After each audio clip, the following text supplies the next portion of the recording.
Good afternoon. If you have not done so, please take your seats.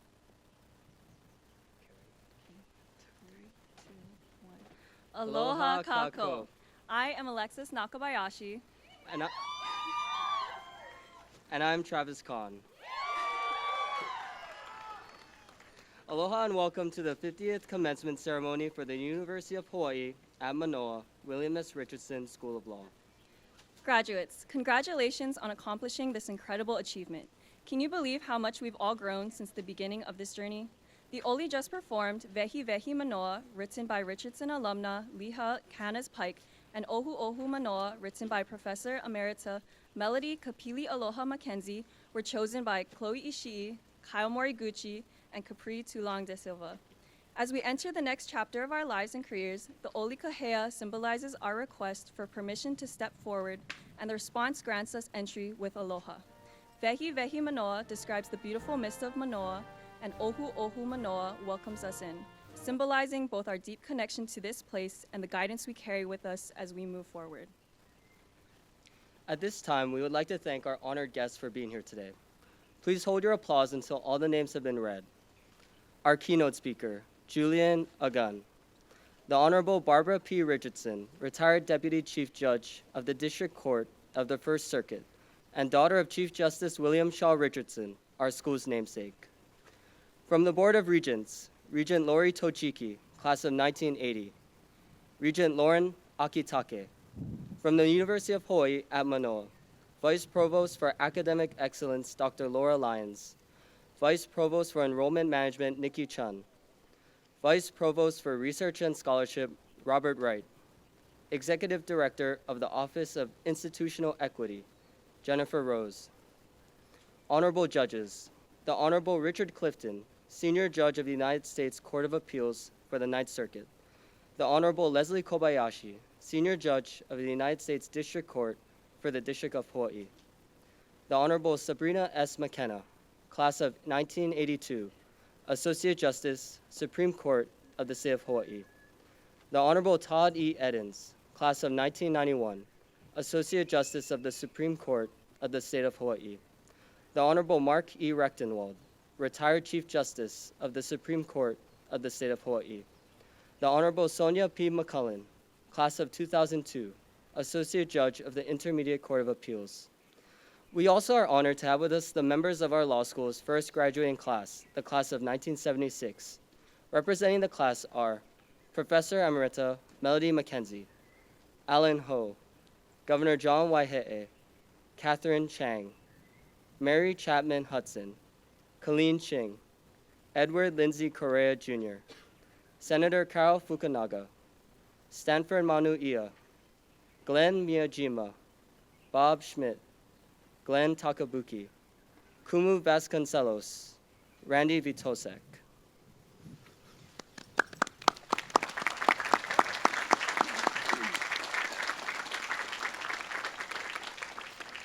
Most of all, we would like to thank our kumu, our ohana, and all those who came today to support our graduating class.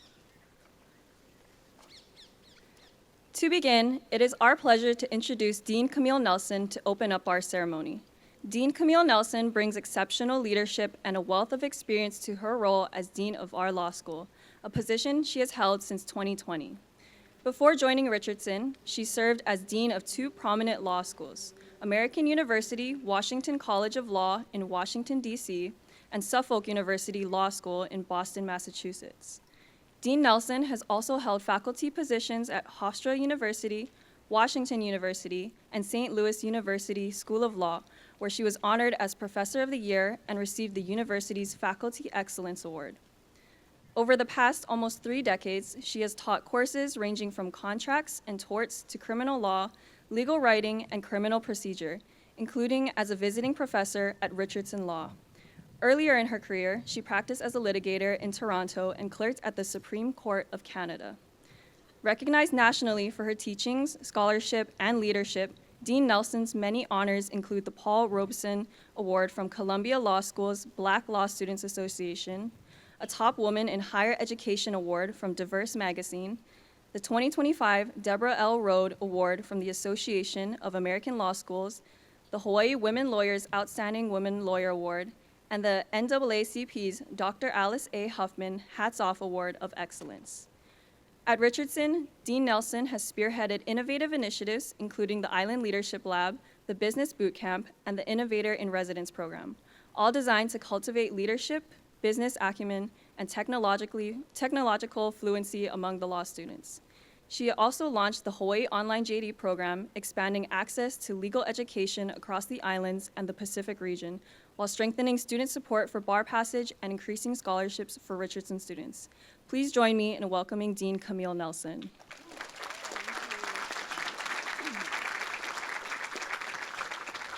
Thank you, Alexis, and thank you, Travis. Aloha! Excellent. I am honored to welcome you to the William S. Richardson School of Law Commencement. I offer a warm welcome to all of the families and friends of our graduates. We recognize your encouragement, love, affirmation, and guidance have sustained them throughout this journey. We join the graduates in sharing our gratitude for your support. To all of our esteemed guests, I offer my gratitude and great appreciation. You honor our graduates and all of us by your presence, and we are delighted that you have chosen to be here with us today. I also want to recognize the graduates of our very first class, the class of 1976. Indeed, your presence, and they're over there if you're looking for them, I see you. Your presence is a bridge across 5 decades of Richardson history, and we hope that 50 years from now, members of the class of 2076 will gather to celebrate this class of 2026 with the same spirit of gratitude and pride. Please also allow me to thank our dedicated staff and faculty. Their guidance and support have shaped, challenged, and inspired our graduates, and the lessons learned will echo across their careers and in the lives of the clients, communities, and causes they will serve. Now, to the class of 2026, welcome to your commencement. I applaud you for reaching this incredible milestone and realizing a goal that demanded hard work, perseverance, and dedication. We recognize the many sacrifices you have made to be here today. I'm Jamaican, so I have to quote Usain Bolt. You're lucky I'm not quoting Bob Marley all over this. As Olympic sprinter Usain Bolt stated, "Dreams are free, but goals have a cost. While you can daydream for free, goals don't come without a price: time, effort, sacrifice, and sweat." And I'm sure that you have also, class of 2026, sacrificed time, effort, and perhaps a little perspiration. While it is often said that law school is a marathon and not a sprint, I know that it may have felt like a marathon punctuated by a bunch of sprints, maybe countless sprints, including writing assignments, midterms, clinics, moot courts, journals and reviews, interviews, and exams. Law school can be as exhausting as it is exhilarating. So please exhale and savor this moment. Really take it in and make time to celebrate yourselves. Take time to rest, to reconnect with what brings you joy, and to care for your own well-being. Writer and professor Audre Lorde shared that caring for yourself is not self-indulgence. It is self-preservation. She reminded us that tending to your mind, to your body, and to your spirit is itself a powerful and principled choice. As you move into your professional legal careers, remember to care for yourselves as fiercely as you care for your clients and your communities and the causes that move you. Put on your own oxygen mask first. I also urge you to remember your whys and your whats. Why did you apply to law school in the first place? What subjects truly moved and inspired you? What legal concerns and injustices angered or unsettled you and preoccupied your thoughts and perhaps your dreams? What propelled you to work this hard, to sacrifice so much, if not a desire to make a difference, and the knowledge that you truly can and that you will? Please understand that your experiences, your passions, your insights, and your commitments give you a singular vantage point. The law needs your authentic selves and your voices. Be yourself in the law, fully and unapologetically and courageously, as you work to bend the arc of the moral universe towards justice, to paraphrase the Reverend Dr. Martin Luther King Jr.'s teachings. Today is a particularly special occasion because we also are able to bestow an honorary degree, something we rarely do. Just as our graduates from 50 years ago claimed their distinctive places in the law, our honorary degree recipient has built a career that has elevated advocacy into art through which the law takes shape in ways that not only are read and heard, but in ways that are felt. And he has done this while holding fast to his authentic self. Through grace, creativity, and sublime lyricism, Julian Uggan has shown that writing and legal advocacy can be both intellectually rigorous and deeply human, speaking to the mind while touching the heart. Julian shows us that our truest power lies in staying rooted in who we are and where we came from. He inspires us to remember our whys and our whats. Julian's journey teaches us that our authentic selves are, in fact, our superpowers. Beyond his big, bold laugh that I love, what I cherish about Julian is that he is entirely himself. He refuses to dim his light, alter his voice, or imitate someone else's idea of what a lawyer should look like or sound like. In doing so, he breathes fresh and creative life and energy into what it means to think and act like a lawyer, thereby expanding and enriching our understanding of what is possible both within and beyond the legal profession. From the earliest days of his career with a Richardson Law degree in hand, Julian has reimagined what is possible, yet remained grounded in his identity as a Chamorro lawyer from Guam. He braids his cultural inheritance and ancestral wisdom into every strand of his work with integrity and purpose. You will hear that today, but you will also feel that today. In a world that often conspires to pressure us into conformity, to a narrow version of what lawyers are, Julian's path illuminates a different way forward, one rooted in reflection, including self-reflection, rooted in community and a love for this planet and its people. Even as I'm sure he could not have foreseen all that would have unfolded since he graduated from Richardson in 2009, with his work taking him all around the globe, Julian has been willing to take a chance, starting his own firm soon after graduating, writing many articles and books, and taking a step forward, even without knowing that it might ultimately lead to the highest of courts. This, too, is a form of courage. Indeed, in encouraging us to be similarly bold, Dr. King reminded us that you don't have to see the whole staircase, just take the first step. That insight is especially apt today as you stand at the threshold of your careers, perhaps a little unsure of the entire path that lays ahead of you, but prepared from your legal studies to move forward step by step. And we are here to support you, all of us. We believe in you, all of us. And we cannot wait to see what you will accomplish next, not just as attorneys, but as Richardson lawyers.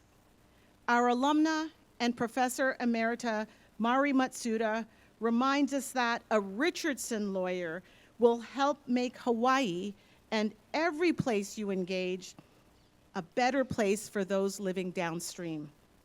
Add to that a dash of aloha and a sprinkle of your unique perspectives and backgrounds, and you have leaders ready not just to win cases, but to improve lives and strengthen communities. Notably, as Richardson lawyers, what you bring, I believe, is the amplifying factor of heart and soul. One of my favorite quotes from Nelson Mandela is, "A good head and a good heart are always a formidable combination. But when you add to that a literate tongue or pen, then you have something very special." The elevation of heart and soul, combined with your communication skills, your ability to write and to advocate, to listen and persuade, is what makes you, as Richardson lawyers, so incredibly and wonderfully powerful. Just as today's honorary degree recipient never separated his formidable intellect from his heart, nor his moral commitments from his professional work as an international environmental lawyer, you too have this capacity to lead as you grow in your professional lives and to protect and serve as you prosper. Yet sometimes we may think, who am I? I'm just one person. In response, I turn to Julian's own words. No offering is too small, no stone unneeded. All of us, whether we choose to become human rights lawyers or corporate counsel, or choose never to practice law at all, but instead become professors or entrepreneurs or disappear anonymous among the poor or stay at home and raise bright, delicious children, all of us, without exception, are qualified to participate in the rescue of the world. I urge you to take this message to heart. Please embrace your intellectual brilliance, and you are that, and your legal training, together with your expansive hearts and your awakened consciousness. And as Professor Emerita Krieger urged us, add a dash of kindness as you venture into your life in the law. As Chief Justice William S. Richardson shared, be tough on the issues, not on the people. Let that ethic guide you. Fierce in confronting injustice, but gentle with those who are struggling. Unyielding in your pursuit of fairness, yet kind in your recognition of our shared humanity.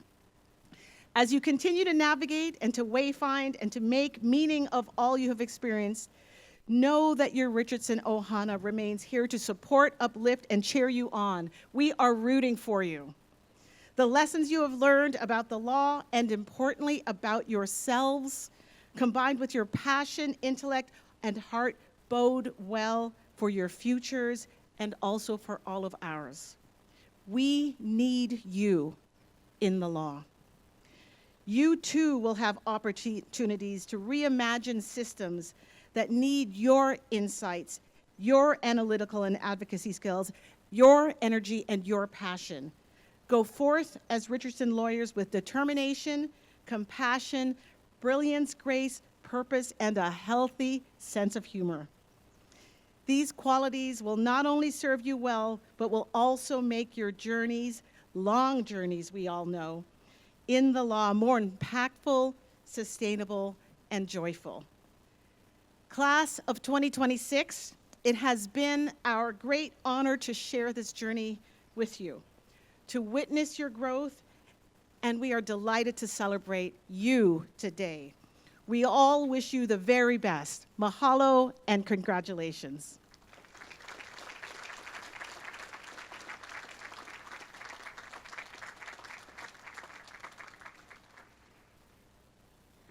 Mahalo nui, Dean Nelson, for your kind words and constant support. It is a great privilege to now introduce Regent Lori Ariel Tochiki, who will be conferring the honorary degree upon Julian Agun.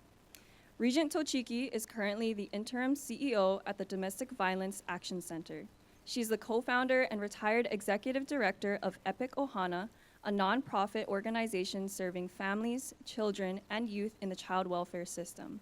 EPIC, which stands for Effective Planning and Innovative Communication, reflects the organization's goal of breaking down barriers between social workers, families, government systems, and others. EPIC is the backbone organization for a network of agencies and foundations called Nakama Ahaloa, which seeks to improve outcomes for Native Hawaiian children touched by the child welfare system.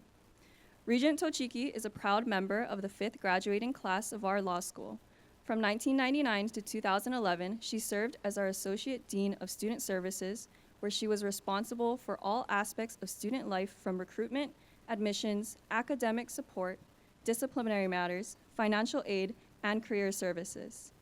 Dean Tochiki was and still is beloved by all of her law students. While at the law school, she also taught children in the law, family law, higher education law, second-year seminar, and lawyering skills. Regent Tochiki also taught at Kapiolani Community College, and as assistant professor, she developed a live family law clinic at the law school. Possessing a PhD in education policy as well, Regent Tochiki's dissertation described the Ulu Lehua program, and in particular, the work of Chris Ijima, a professor who led the program in the early 2000s. We are indebted to Regent Tochiki's contributions to our university and law school, and for all she has done to shape the lives and careers of Richardson lawyers. Please join me in welcoming Regent Tochiki.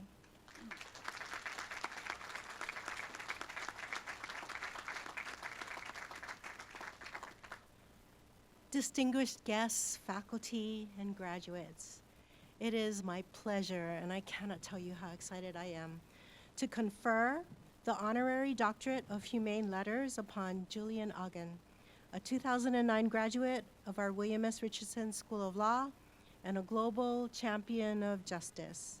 As the founder of Blue Ocean Law, Julian has become one of the world's most influential advocates for Indigenous rights and climate justice. His visionary legal work was a primary catalyst for the International Court of Justice's historic ruling, which established the binding legal obligation of nations to protect our planet for future generations. A proud Chamorro advocate, a Pulitzer Prize finalist, and acclaimed author, Julian bridges rigorous legal thought with a deep moral commitment to human dignity. His leadership has been recognized internationally with the Right Livelihood Award, often called the Alternative Nobel Prize. The University of Hawaii Board of Regents has chosen to confer the Honorary Doctorate of Humane Letters upon Julian Ogden to recognize his international achievements as a human rights lawyer, scholar, and writer. Will Julian Ogden please?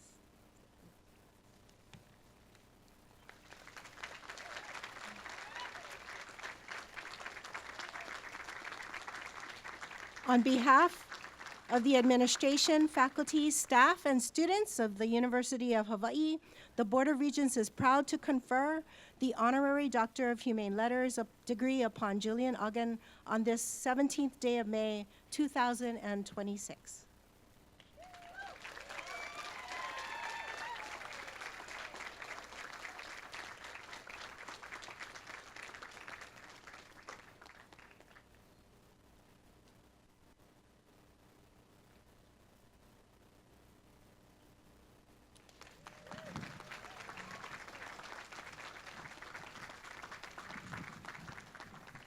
I now welcome Julian to provide the commencement address.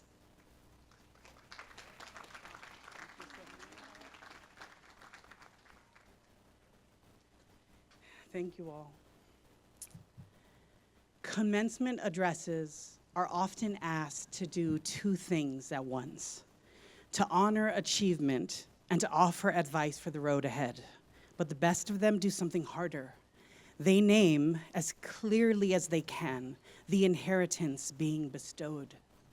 Today, as graduates of the William S. Richardson School of Law, you inherit not only a degree and a profession, but a particular intellectual tradition, one that refuses to let the law mistake its own categories for reality and demands that it tell the truth about the world it governs.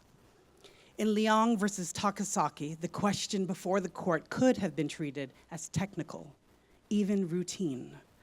Whether a boy who witnessed the death of the woman who raised him could recover for emotional distress.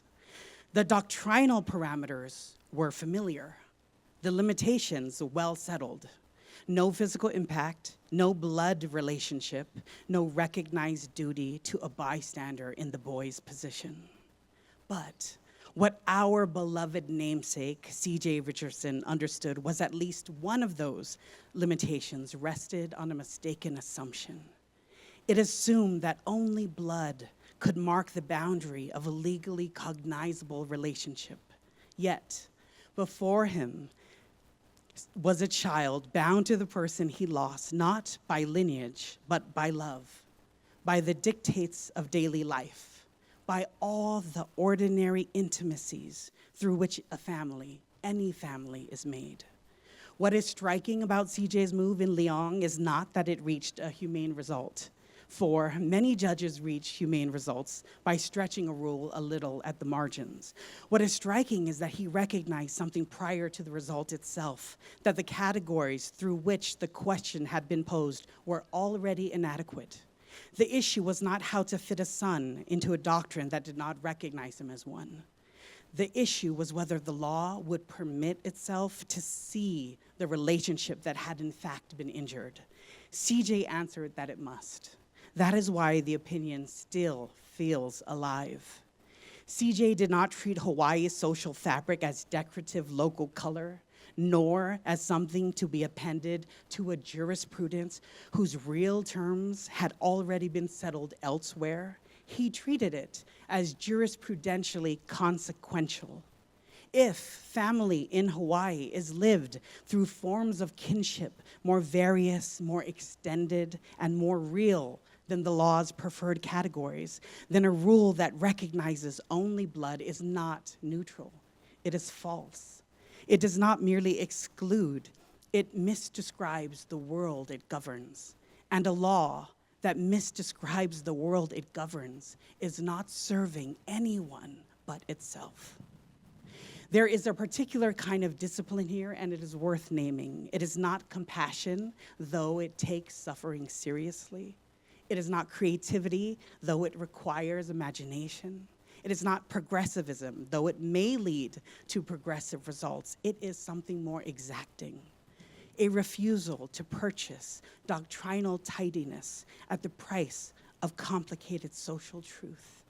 It is the conviction that legal categories are not given but chosen, and that when they are chosen badly or held past the point of honest use, people pay dearly. What CJ demonstrates over his decades-long career is a form of intellectual honesty that is at once rigorous and unsentimental. He does not reject doctrine, he interrogates it. He asks whether the categories the law relies upon are in fact rooted in reality, and when they're not, he does not treat that as the end of the inquiry, but instead as the beginning.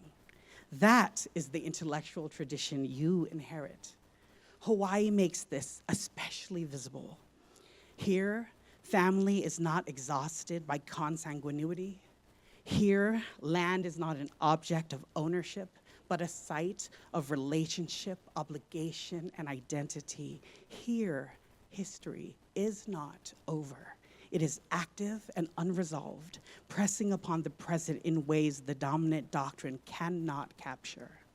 To practice law here without attending to these realities is to risk categories that are internally coherent but externally false. And so we come to the defining crisis of our time, climate change. It is the actual condition of the world you are entering, one in which the future is already being apportioned unevenly and unjustly along the perilous lines of wealth and power. It is often described as a problem of political will or policy. It is that. But it is also a problem for law because it exposes with exceptional force the limits of the categories we have inherited. The law is most comfortable recognizing harm as event, a collision, a fall, a moment locatable in time and space. But climate change is not an event. It is an accumulation, slow, uneven, underway. Its victims are far removed from its causes. Its worst effects fall squarely on the shoulders of those who contributed the least to the problem. Children suffer the decisions of adults. Small island nations suffer the decisions of the major emitters. But the law has difficulty seeing any of this, not because it is indifferent, but because it was designed with an entirely different world in view. The law is built to register loss in terms it can measure. But the losses unfolding across Oceania have a different register altogether, and no ledger can contain them. In Papua New Guinea's Kakori River Delta, the sea is swallowing all traces of a people's existence. The people of Varibari have already moved 4 times due to sea level rise and are now in the midst of their 5th and final relocation. Final because there is simply no more inland left to go. Across Melanesia, what is being unmade is not simply shelter and subsistence, but a whole vocabulary of relationship. In Vanuatu, the rising of the star cluster Matariki in the east just after sunset has long marked the moment to plant yam. This is also when the narara tree flowers and the humpback whales arrive. These ecological indicators reflect a social order shaped by observation and restraint, reverence and reciprocity. When that order is broken, the loss is not merely material, but cultural and spiritual. It unravels the very terms by which a people know themselves and keep covenant with the natural world. What follows from this failure is plain. We are trying to fit altered planetary conditions into doctrines designed for discrete harms. And so we argue about standing, debate causation, and negotiate at the edges while the center holds. All the while, the real question remains, can the law, as it is presently constituted, even see the problem we are asking it to address? I want to stay with that question because I think we are tempted to move past it too quickly. Take tort law, the body of law whose animating premise is that when one person's conduct causes another person harm, the law will not look away. It will ask who is responsible. It will demand an accounting. That premise has always been imperfect in application. We know this. We've always known this. But the premise itself is a moral one. It says that harm is not merely misfortune. Harm has an author, and that author can be called upon to answer. What of that premise now?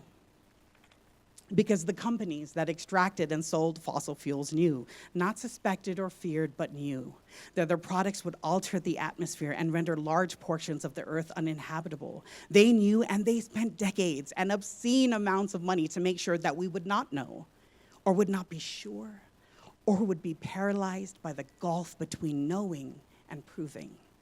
They seeded doubt deliberately and at scale, and it worked. It bought them more than 50 years in which the peoples of the Pacific began to lose not just our land, but the future our children are supposed to inherit. The same peoples who navigated by stars across 60 million square kilometers of sea, who built ancient civilizations on atolls, the law now cannot quite figure out how to save. So when I say this is a problem for tort law, I'm not speaking abstractly. I am saying that the machinery we built to assign responsibility for harm is being asked the hardest question it has ever faced. And the question is epic. The question is whether the law can bear the weight of what's been done. In Liang, the law had a category, consanguinity, which it mistook for a description of reality. But it was not a description. It was a choice. A choice about what the law was willing to see, and CJ's refusal to accept that choice as permanent, as natural, as simply the way things were. That refusal is the inheritance I am asking you to claim.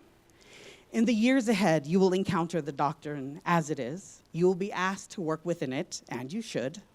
That work is necessary, but you should also ask, as CJ did, whether the doctrine is still describing anything real, whether foreseeability can honestly be applied to harms that were not merely foreseeable, but foreseen and concealed, whether causation can be made to account for the difference between diffusion and innocence, whether the political question doctrine is being deployed as a genuine constitutional limit or as a way of simply protecting the law from the world.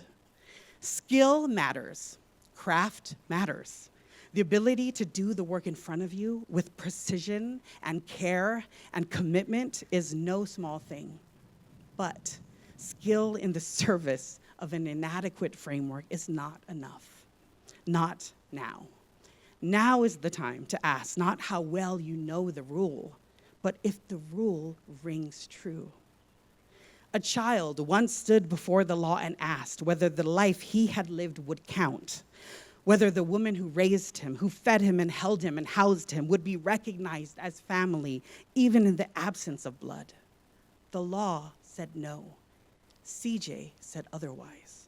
He said that love, ordinary, unspectacular love, gives rise to a real relationship, a relationship the law should see. The world now stands before the law with a larger, more terrifying version of the same question, whether the harms already unfolding in every corner of the earth will be seen, whether the losses accumulating at the margins of the measurable will count. So, what do we owe one another across time, across space, even across generations? The law has always struggled with this question. It prefers the proximate, the measurable, the bounded. But that struggle is not a failure of law. It is what law looks like when it is trying to be worthy of us. CJ tried to make it worthy. That is the tradition you are inheriting. A tradition of people who refuse to choose between precision and care. People bound to one another and not by blood, proximity, or contract, but by something more difficult and more enduring, by love. Congratulations.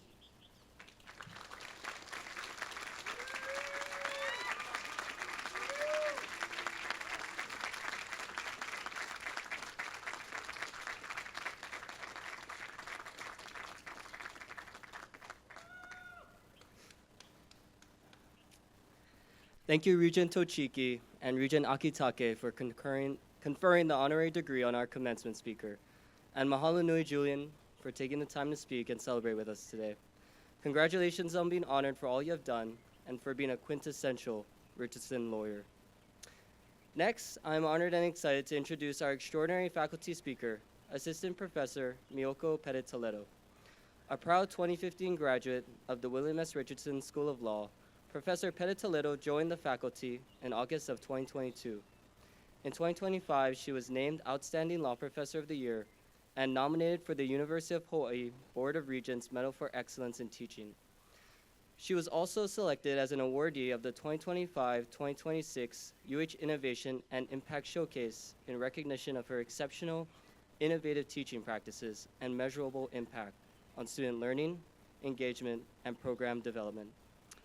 For many of us, she has been both a mentor and our 1L professor, making it especially meaningful to hear her parting words as we step into this next chapter.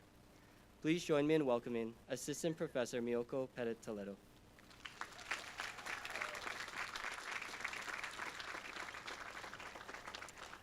Aloha graduating class of 2026, members of the faculty, staff, and administration, distinguished guests, and families and friends.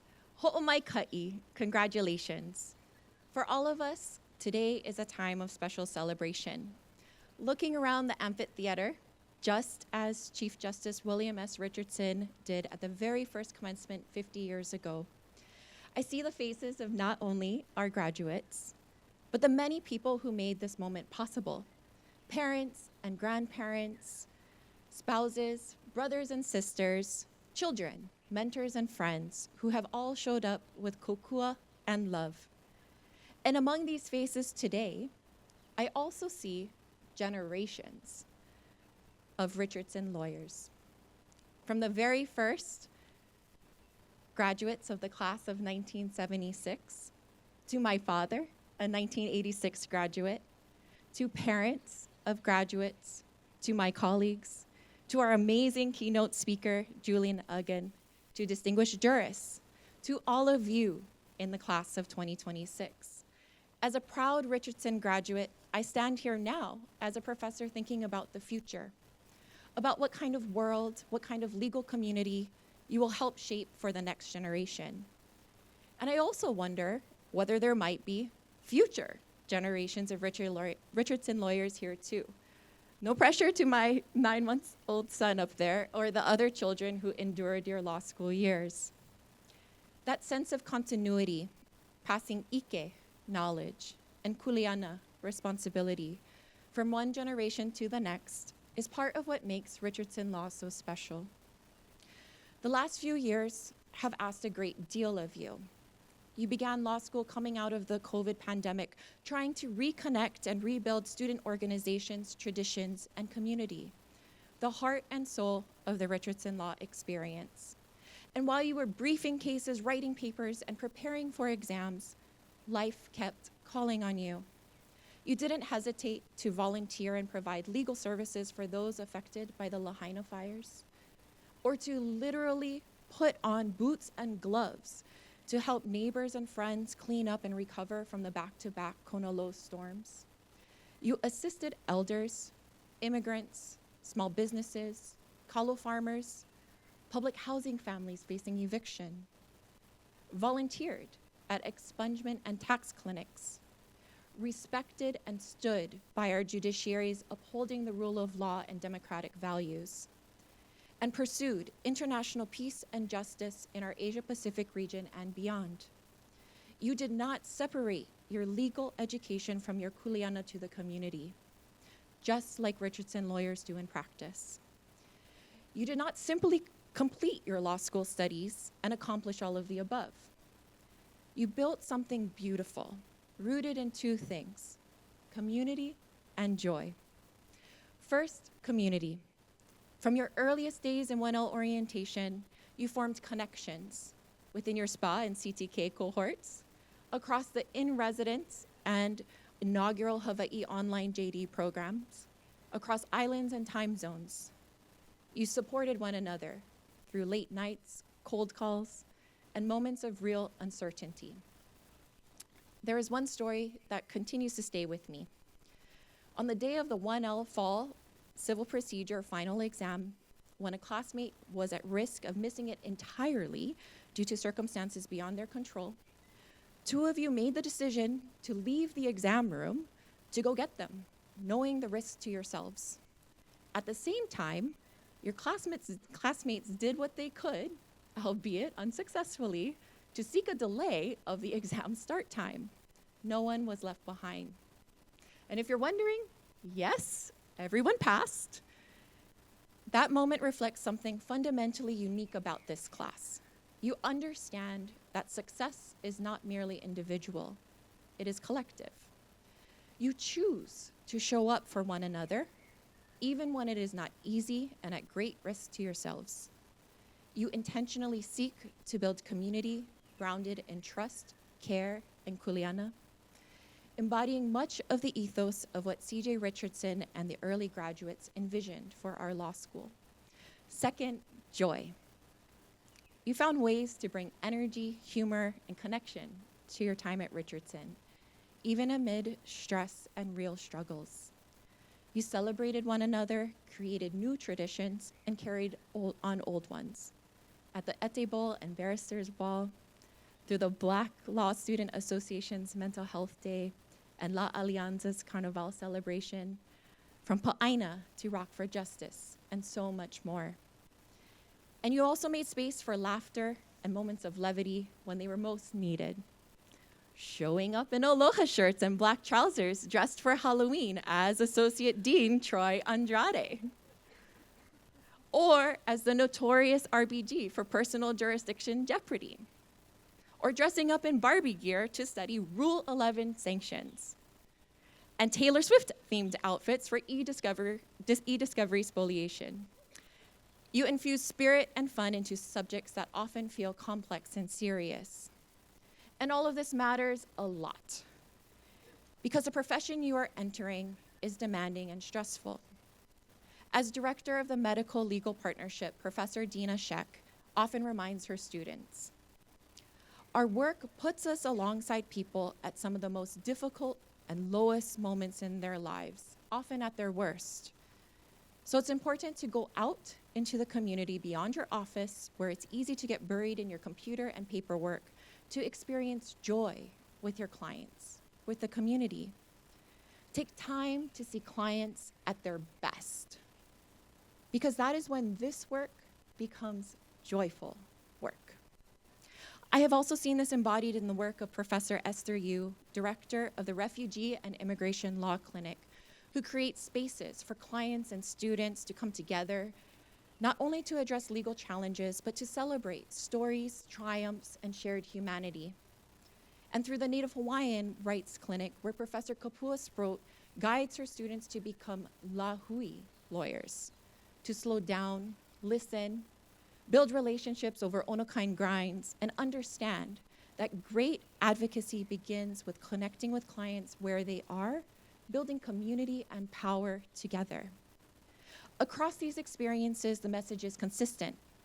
If you experience only the weight and stress of the work, it will become overwhelming. But if you also make space for community and joy, then the work becomes meaningful and rewarding.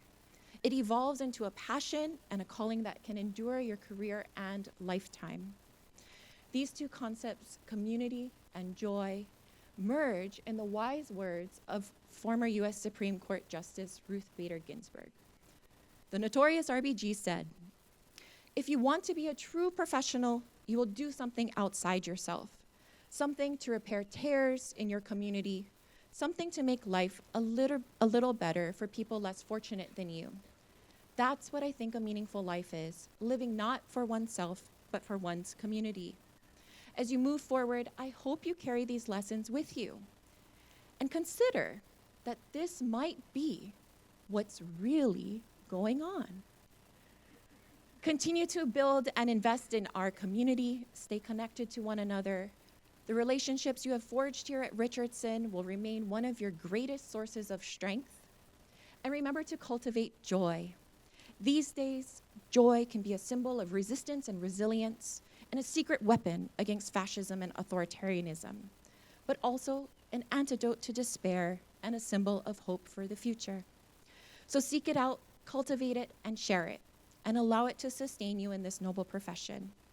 Class of 2026, you have already demonstrated what it means to lead with purpose, integrity, and aloha. It has been an honor to have been part of your journey. I look forward to seeing the impact you will make in the years ahead. Congratulations, you did it!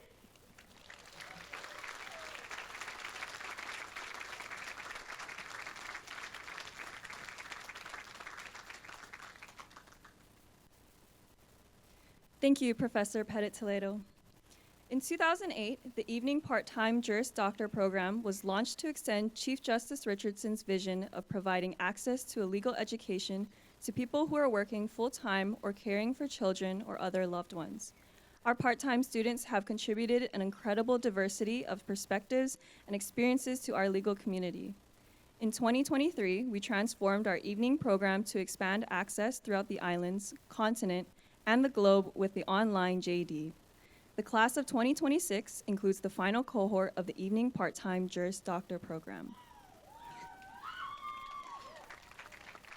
This year's evening part-time speaker is Brian Piotrowski. Born and raised on Oahu, Brian graduated from Colgate University with a bachelor's in molecular biology and a minor in music. He later earned 2 master's degrees from Georgetown University, and today he graduates with his Juris Doctor.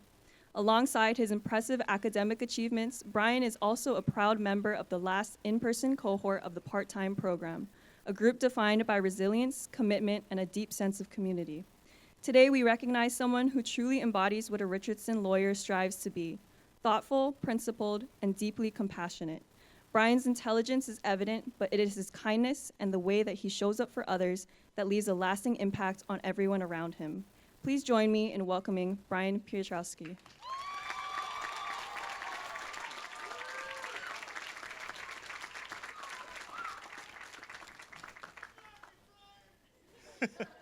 Thank you. That was very kind. Good afternoon, everyone. Thank you all for coming to celebrate the 50th graduating class.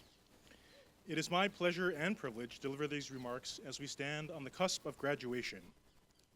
The efforts of those gathered here before you are nothing short of Herculean, and we thank you from the bottom of our hearts for all the support you have given us, enabling us to reach this point.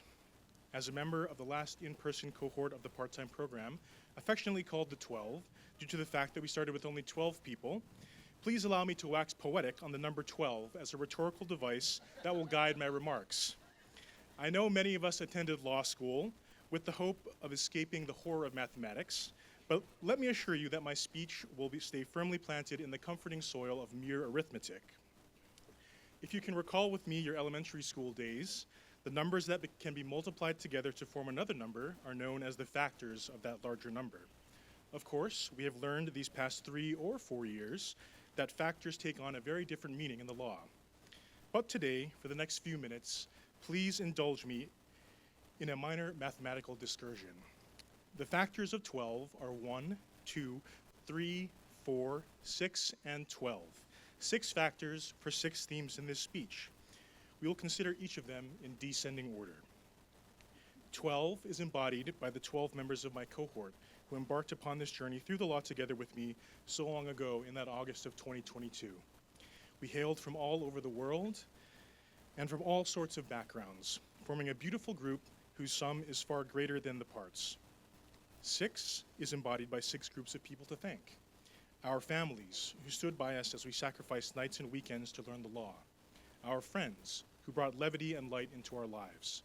The dedicated staff at the law school, who worked tirelessly to facilitate our education. Our learned faculty, who imparted their wisdom to us not only in the classroom, but in the little moments in the courtyard and in the hallways.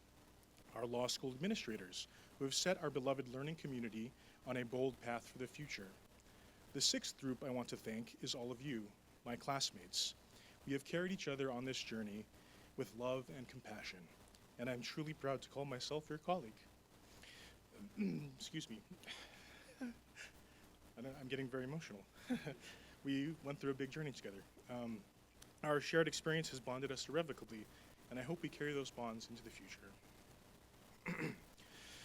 4 is embodied by the 4 principles of Chief Justice William S. Richardson's vision that we can carry with us in our legal careers. On this, the 50th commencement of our esteemed law school, it would be no less than proper to reflect upon our founder and namesake. First and foremost, C.J. Richardson envisioned that the law school that bears his name would be a place to train lawyers from Hawaii who would go on to serve the people of Hawaii. Although some of you will depart from these islands, the majority of us will stay here. It is our duty to realize C.J. Richardson's vision by using what we've learned in the service of our community. Second, C.J. Richardson's vision was, among other things, a groundbreaking synthesis of Native Hawaiian custom and Western common law. Much ink has been spilled and many words have been spoken already today in fully elucidating the genius of this approach, and I will direct the interested listener to Professor Williamson Chang's article in the 33rd volume of the University of Hawaii Law Review for further reading, but suffice to say that the principle that we can carry forward with us is the courage to remember and honor the true history of these islands. Third, in a logical extension of the second principle, C.J. Richardson's vision exhorts us to center the place where we practice. In other words, we must never forget that we are deeply entwined with and wholly dependent on the land, the water, the air, the plants, and the animals. Fourth and finally, C.J. Richardson's vision was one of revolutionary, liberatory hope. We see injustice all about us. We are indeed waylaid on all sides by examples of corruption, catastrophe, and calumny. Despite this, C.J. Richardson calls us forth with a steadfast belief that change is possible, inch by laborious inch. We carry this torch of hope into a wilderness of wickedness, a torch that empowers us to continue to strive for justice. The third factor of 12 is 3. 3 is embodied by 3 wishes for the future. While I have certainly not emerged from a magic lamp, I still desire to summon forth glad tidings for us on this auspicious day. My first wish is for all of you to stay true to yourselves as you embark upon your legal career.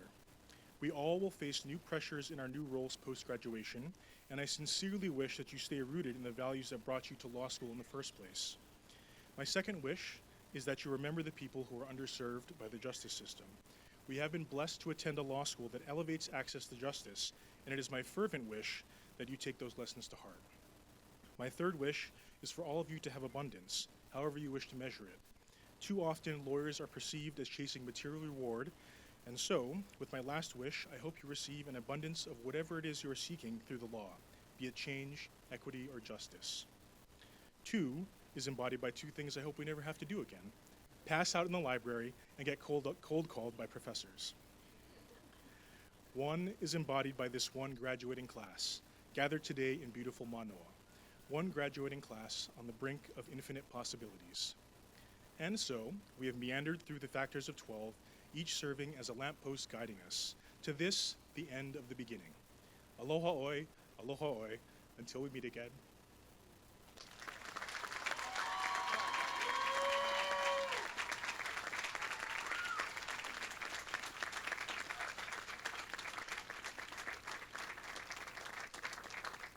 Thank you so much, Brian. Our law school was founded upon the vision of Chief Justice William S. Richardson, who, in welcoming the inaugural class of 1976, spoke of his dream to expand access to legal education here in Hawaii so that Hawaii residents could bring their unique strengths and perspectives into the law. And we are especially honored to have members of that first graduating class here with us today. In his speech, Chief Justice Richardson declared, "I hope this school will excel, that it will not be run-of-the-mill, that it will keep the law alive, that it will think in terms of the future and what can be." Now, as the 50th graduating class, we reflect both that dream and its continued growth. Like those before us, we are not run-of-the-mill. Instead, we carry forward a legacy grounded in place, responsibility, and service to our communities. From long days in 1L classes and cold calls we thought would never end, to hosting symposiums, succeeding in moot court competitions, and broadening our diverse on-campus organizations, our class has continued to shape what that legacy looks like in practice. In doing so, we have not only met the expectations set before us, but steadily expanded them. At the same time, in supporting one another through the demands of school, we have learned to lean on each other through long nights, heavy workloads, and moments when the path forward felt uncertain. In those moments, we grew closer, building friendships that will last a lifetime. As we leave this place, we carry with us that special sense of community, a spirit shared across each class and uniquely Richardson. That spirit has shaped this school for the past 50 years and will continue to guide it long after we leave. And as we look ahead to what can be, we do so ready to serve, to lead, and to carry that Richardson legacy forward. One of those individuals who will carry this legacy forward is our full-time speaker, Capri Tulong de Silva. Capri is a proud alumna of Kamehameha School's Kapalama and earned her bachelor's degree in liberal studies with a concentration in psychology, as well as a master's degree in education, curriculum, and instruction from the University of San Diego. While pursuing her JD, Capri has also been working toward her PhD in transformative education at the University of Hawaii College of Education. I've had the personal privilege of working alongside Capri during our time in the Student Bar Association, where we helped organize school-wide events and expand support services for our students. Please join me in welcoming Capri Tulong de Silva.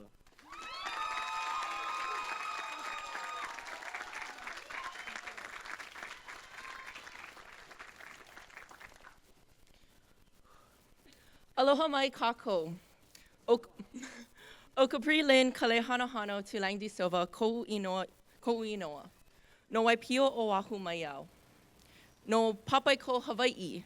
A me wailua nui Maui ku'u ohana. Aloha. My name is Capri. I was born and raised in Waipio, Oahu, and my family has roots in Papaiko, Hawaii, and Wailua Nui, Maui. In Hawaiian culture, one does not enter a space without first acknowledging who they are, where they come from, and the land and people who give them meaning. I felt it was only right to honor the Aina that raised me, my kupuna, and roots that nurtured me, and the deep and enduring relationship they share with this place. I would like to begin by sharing the story of the O'opu no Pili. O'opu are freshwater gobies of Hawaii. All O'opu begin their lives in our streams. O'opu larvae are swept into the vast ocean, a place filled with uncertainty, and yet an abundance of possibility. They grow in the ocean, and when the time is right, they return to the very streams from which they came. All O'opu no Pili undergo a remarkable transformation which sets them apart from all other O'opu. Its entire structure changes rapidly to prepare it for upstream migration. Their snout enlarges and lengthens, their head increases in size, their mouth shifts positions, and their pelvic fins fuse together to form a powerful suction cup. While other O'opu are content in calm streams, O'opu no Pili kulia ika nu'u. They strive for the summit, climbing waterfalls reaching heights of nearly 330 feet. I know what you all might be thinking. Why is she telling us a story about Gobi? Let me explain. As the 2026 graduating class of the William S. Richardson School of Law, we are like the O'opu no Pili, in that over the past 3 years, we have undergone profound transformations of mind, body, and spirit. Just like the O'opu no Pili, we each started our journeys exploring open waters. Members of our class have served in the armed forces, worked in healthcare and public service. Some were dedicated to perpetuating Hawaiian culture and olelo. Some came straight from undergrad, while others obtained multiple degrees first. And others even joined us from different parts of the continental United States. Yet, for our own reasons, we were all drawn to the same stream, here at Hawaii's law school. We chose Richardson. The Hawaiian word pili, which means to cling, to adhere, to form a close relationship, or to belong, is reflected in this O'opu's name. During the last 3 years, we too have learned how to cling to one another, to build close, lasting relationships that helped us make the climb through law school a bit more bearable. We leaned on each other through it all. Those 1 a.m. moments in the library, spilling tears over our SIS papers, or poring over 50+ pages of textbook readings, struggling to remember the elements of a law, or cramming for exams. The bond that we, the class of 2026, share as a part of the small, tight-knit community that Richardson builds and nurtures helped us navigate law school and will support us through our future climbs. O'opu no Pili, despite challenges, climb upstream. And in the same way, all of our experiences in law school, the knowledge we have gained, the connections and networks we have built, the support we have felt, and the confidence we have learned to find within ourselves, especially in moments that tested our perseverance, have carried us to heights we never imagined possible. Yet what truly sets Richardson lawyers apart is that as we ascend, we never forget those profoundly affected by legal decisions and our advocacy. During our 1L orientation, we were told that the legacy of Chief Justice Richardson, the namesake of this school, endures through the way it shapes lawyers to think of the little guy, the guy downstream. Even 50 years after the first graduating class, C.J. Richardson's words continue to flow through our community, carrying guidance and inspiration to each new generation. In March of this year, Hawaii experienced devastating storms, arguably among the worst we have seen, that left much of the island underwater. Moments like these remind us that our communities need us most and challenge us to consider those downstream, those affected by systems and circumstances beyond their control.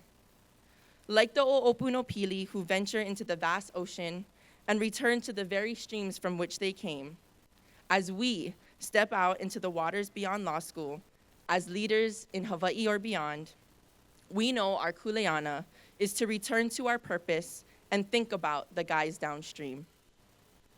As we rise to new heights, much like the O'opunopili on its journey upstream, we must also remember those who have supported us to this point in our lives, including those who fought to bring Richardson to where it is today, 50 years later. The very first class of Richardson graduates set out into uncharted waters with courage and conviction, so that generations to come might navigate clearer waters. Today, we mahalo them for fostering an institution that has raised generations of legal advocates to uplift and protect those downstream.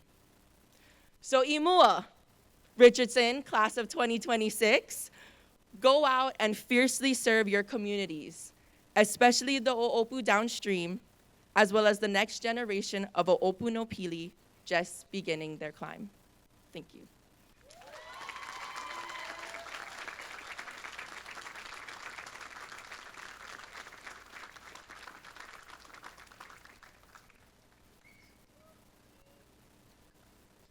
Thank you so much, Capri. We are so honored to be your peers. It is a Richardson tradition for the graduating class to leave a parting gift to the school. In keeping with this tradition, the class of 2026 has chosen to make a monetary donation that will be used to support relief efforts for the recent flooding of the North Shore. Consistent with Chief Justice Richardson's commitment to public service, this gift reflects the values instilled in us during our time here and stands as a gesture of solidarity and care for those impacted. Also in keeping with tradition, we welcome members of the graduating class who will perform our graduation hula. The mele chosen is Rain Tuahine o Manoa. The class would like to thank Auntie Ku'ule Akaka of Halau Hi'ilani Vaialoha, who has graciously choreographed this mele for our commencement.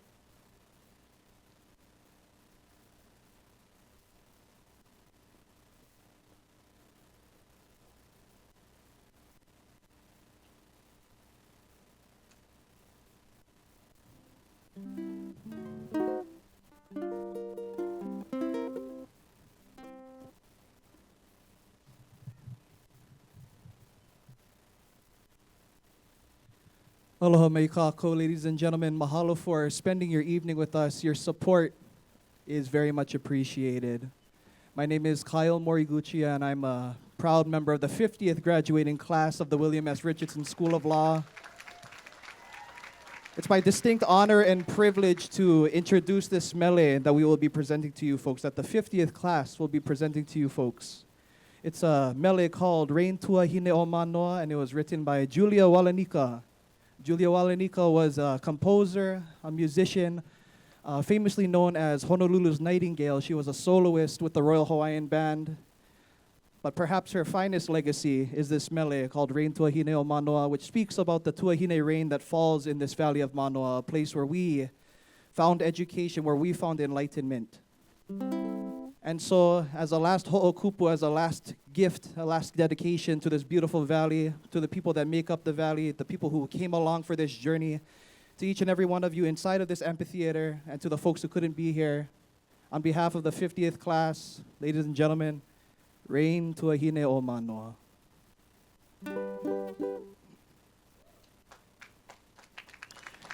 Take a breath, everybody. Here we go.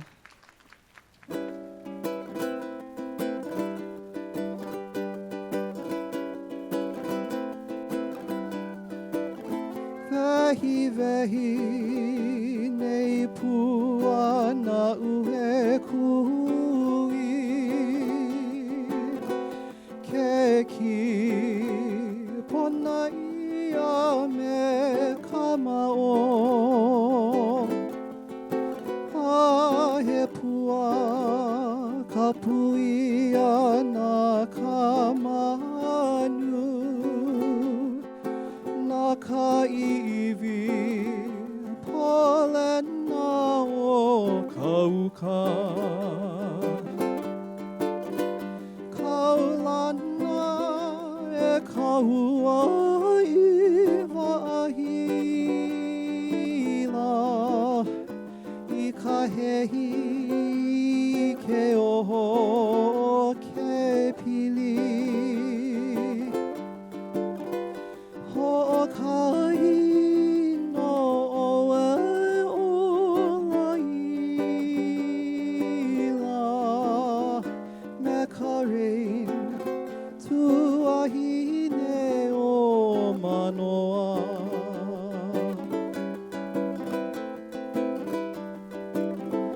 ho'okahi a'ume a'ulua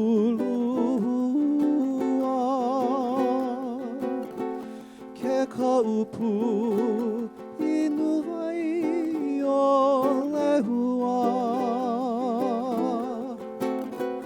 ke kala hele nei ka ulili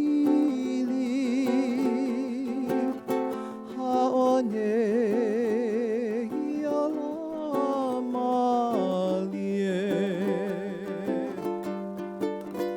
kaulana e kahua i wa'ahila i ka hehi ke oho o ke pili ho'okahi no oe o laila me ka rain tuahine o manoa me ka rain tuahine o manoa.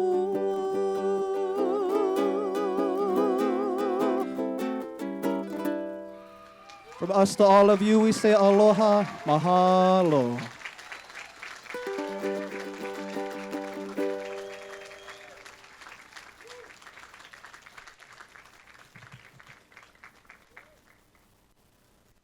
We will now begin the most anticipated part of the ceremony, the conferral of degrees. I would like to invite Dean Nelson to present the diplomas. Also assisting us today with the announcement of graduates are Professors Kamaile Turchin and Derek Kawanoy, both from our class of 2008. Graduates, please approach the stage.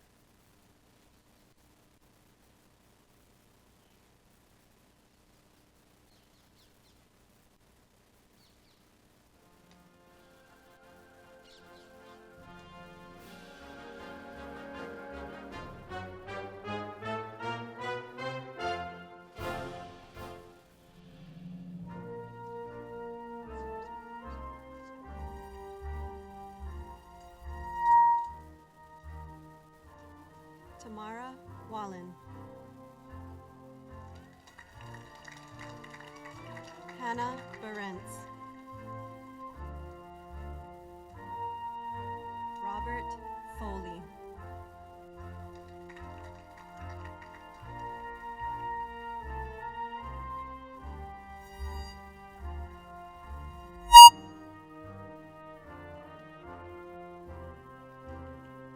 Jessica Kai Paisley.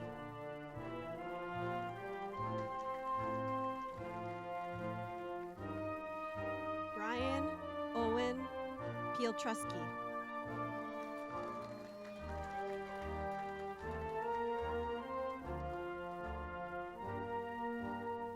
Eric Molina.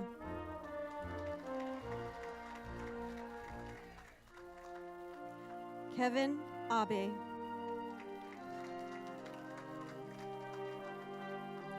Tyler Waltgen.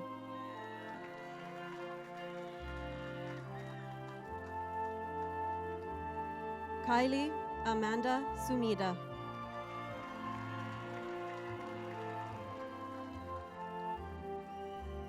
Makela Aloesi. Jana Mariko Kakugawa.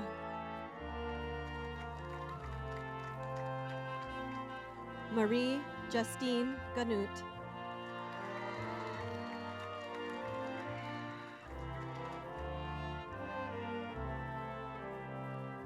Karen Marie Dang.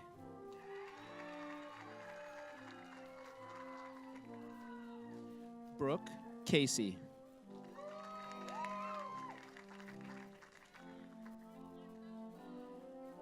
Adele Balderston.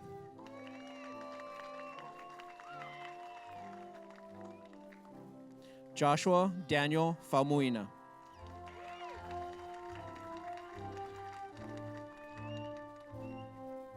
Corinne Grenert.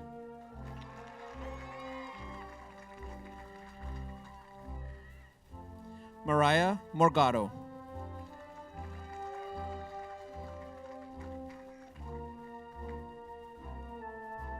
Angelia Mayuki Silva.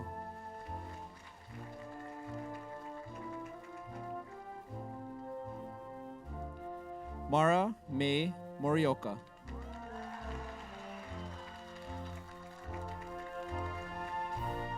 Catherine Pothier.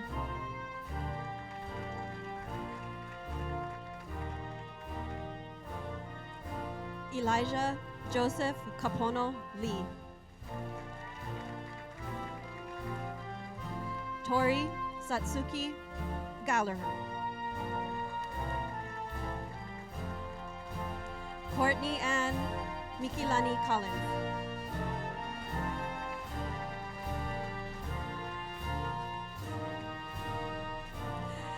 Adric Mabini.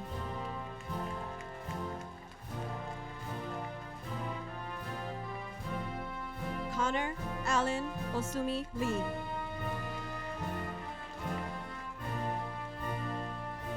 Mason Kenton. George Lyle Gibson.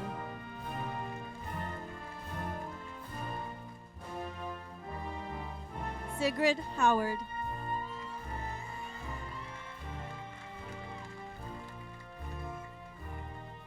Kalena Rain Chu.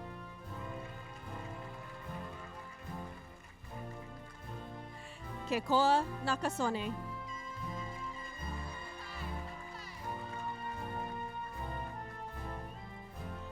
Patrice Kalamayan Peralta.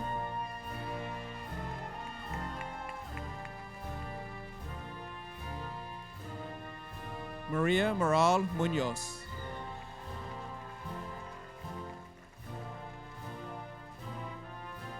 Feng Din.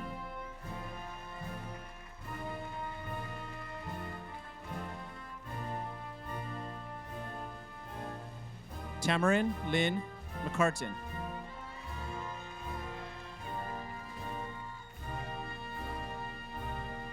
Ashley Murphy.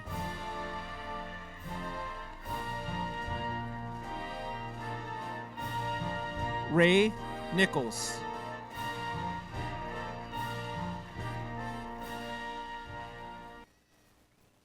Gabriel Ball.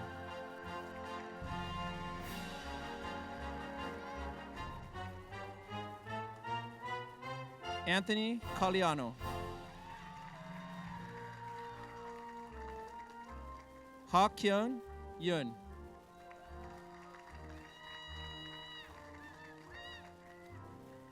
Anna Nicole Meeks.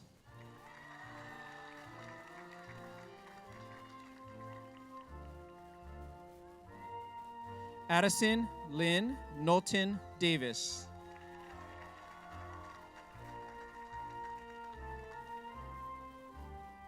Lloyd Keely Yurosevich Agamite.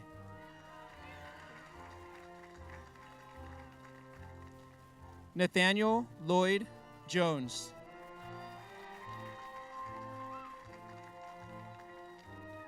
Samuel Workman.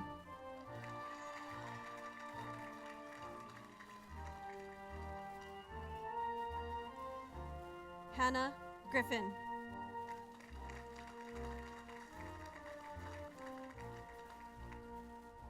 Annie Catherine Borgen.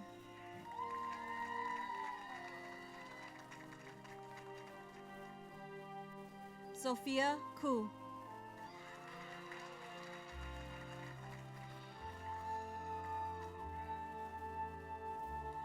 Victoria Elaine Danforth.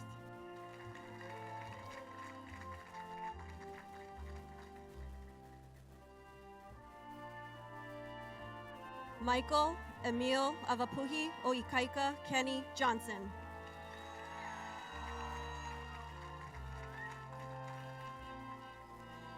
Haley Yoshioka.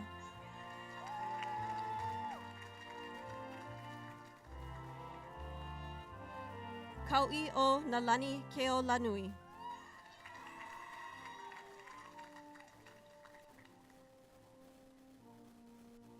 Gavin Singh Lee.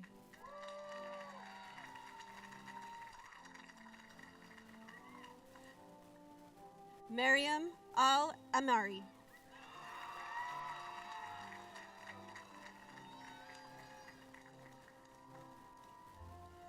Harrison James Witt.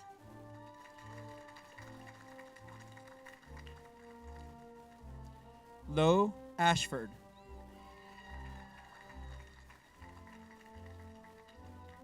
Jacqueline Bella Palmer Lasky.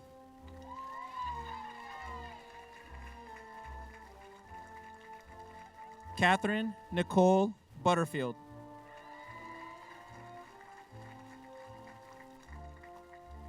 Kyla Wilkinson.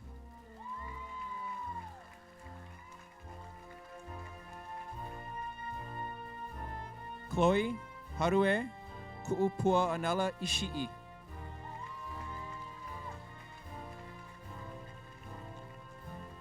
Jasmine Navai Tapu Joao.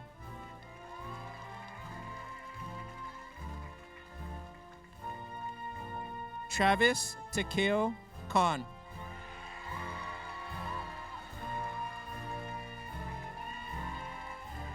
Alexis Michie Nakabayashi.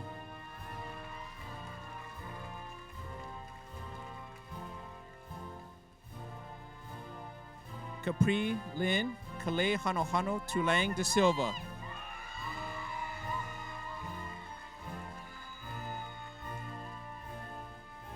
Christy Kinue Kaohu Ohu Okalani Ferreira.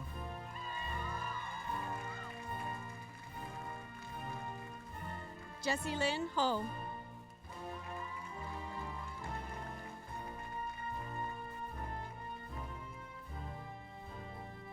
Stephen Manso.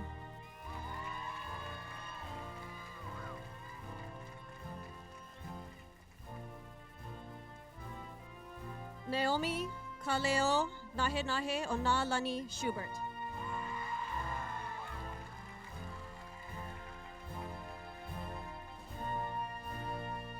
Nisa Felipe Capet.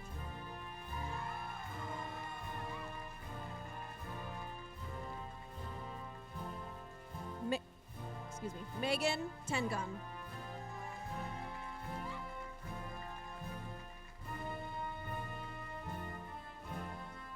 Jada Lani Moritz.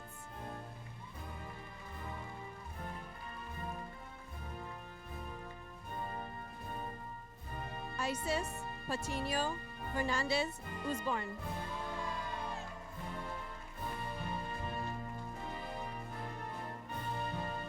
Justin Kinoy.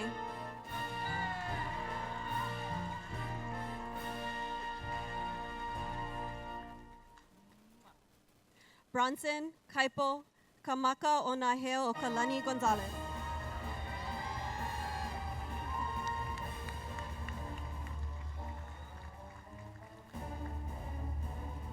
Kyle Kamalani Moriguchi.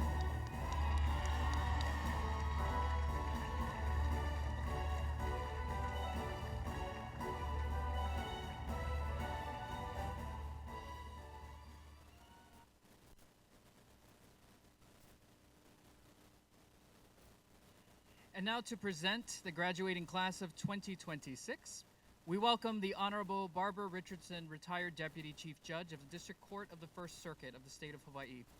Judge Richardson is the daughter of our namesake, C.J. William Shaw Richardson, as well as a lifelong supporter of our law school. Please join me in welcoming Judge Richardson.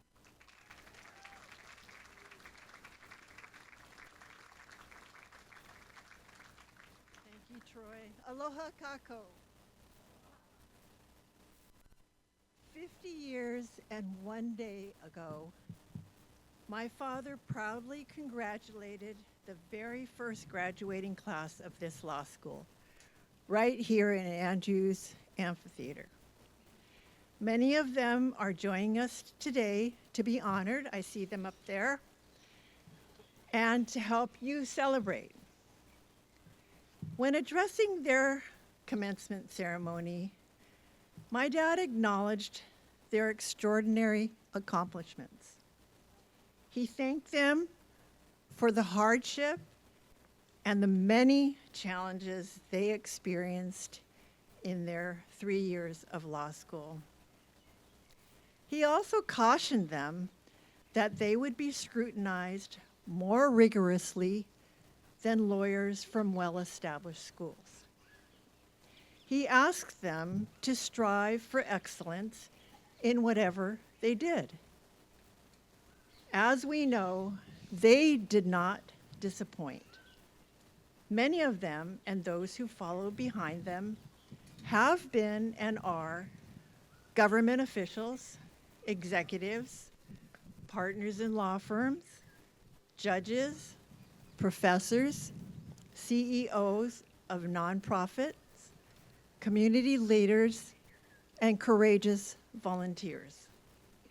It's your turn to join an impressive group of graduates. My father's dream of establishing a law school in Hawaii was often criticized, but he was never discouraged. If he was here today, he would marvel at how his dream has been realized. You in the class of 2026 are part of the evidence.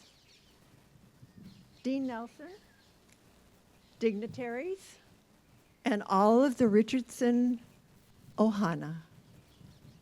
It is with great pleasure and with the pride equal to my dad's 50 years ago, I now present the class of 2026. Congratulations.